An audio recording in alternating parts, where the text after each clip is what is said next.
Assalamualaikum warahmatullahi wabarakatuh. Bismillahirrahmanirrahim. Alhamdulillah kita semua dapat berkumpul di sini. Kita sebagai warga perguruan pencaksilat Cempaka Putih, tentu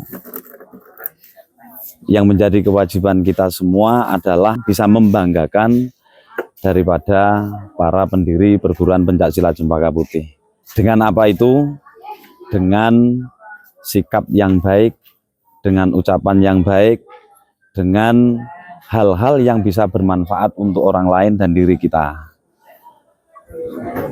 Kita di dalam meneruskan perjuangan yang wagiman, ini harus kita tanamkan dalam diri pribadi kita masing-masing, karena kita bersumpah sudah dilantik menjadi keluarga besar dan menjadi warga perguruan pencaksilat Cempaka Putih.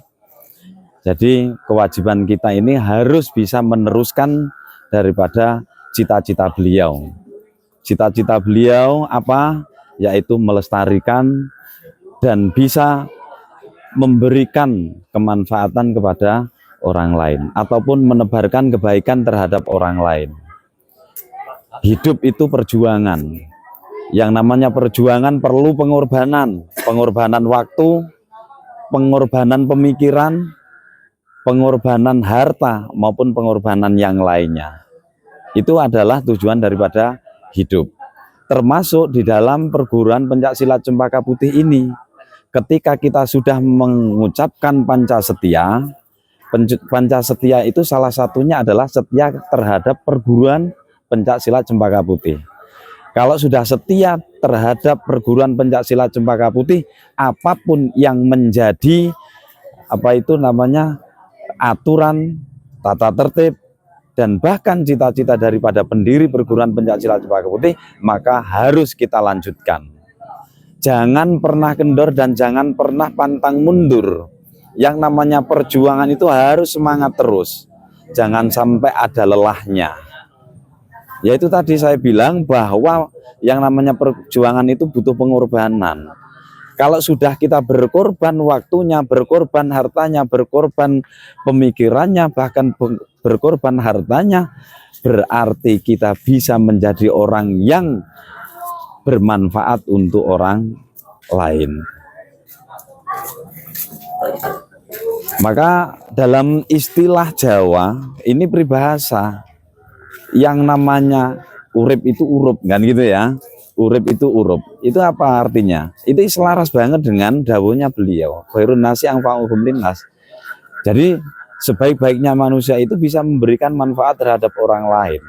Nah, urip itu, hidup itu harus bisa memberikan manfaat orang lain terhadap orang lain. Jangan justru kita itu, perilaku kita, ucapan kita ini bisa memberikan mafsadat ataupun kerusakan terhadap orang lain. Nah, caranya bagaimana untuk menyampaikan kebenaran, menyampaikan hal-hal yang baik terhadap orang lain dan mengajaknya untuk berbuat baik ini? Caranya dengan cara yang bijaksana, dengan cara yang bijaksana, lemah lembut, tidak boleh anarkis, tidak boleh kaku dan lain sebagainya. Kita harus bisa menyesuaikan dengan situasi dan kondisi yang ada di tempat itu. Baru diajak pelan-pelan. Yang namanya mengajak ini kita yang penting berbuat dan mengajak untuk kebaikan. Urusan dia itu menjadi orang baik dan tidaknya itu urusan Allah. Yang penting kita sudah berusaha. Yang menentukan kebaikan seseorang itu juga Allah Subhanahu wa Ta'ala. Yang penting kita berusaha. Jadi itulah, maka beliau sebagai pendiri perguruan pencaksilat Cempaka Putih ini akan bangga ketika melihat kita semua, melihat kita semangat dalam juangnya, melihat kita militan di dalam pergerakannya untuk menebarkan kebaikan. Beliau itu pasti akan bangga terhadap kita.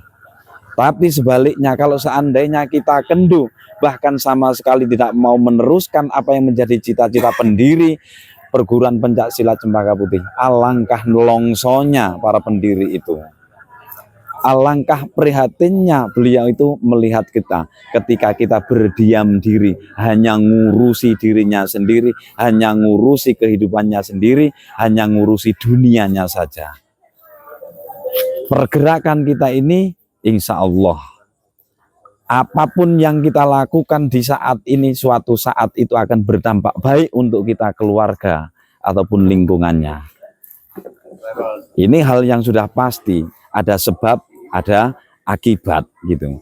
Ketika kita mau berjuang, mau menularkan atau mengamalkan ilmu kita dan kita sampaikan kepada orang lain dengan perbuatan gitu, perbuatan baik kita itu insya Allah akan berefek baik juga untuk masa depan. Yang penting kokohkan di dalam diri kita, mari kita tanamkan untuk berjuang untuk kebaikan, berjuang demi kebenaran, berjuang untuk menebarkan kemanfaatan kepada orang lain. Semoga hal ini bisa menjadi motivasi dan inspirasi terhadap kita semua. Mari kita lihat kisah-kisah orang-orang yang terdahulu, bagaimana kisah para nabi, bagaimana kisah para pahlawan yang memperjuangkan kemerdekaan Indonesia, kisah-kisah para rasul yang memperjuangkan umatnya untuk menuju keridhaan Allah Subhanahu wa taala. Mari kita tiru sebagai introspeksi diri kita dan bisa mencontoh kepada beliau-beliau yang sudah mendahului kita. Semoga ini bisa menjadikan motivasi dan semangat kita di dalam berjuang. Wassalamualaikum warahmatullahi wabarakatuh.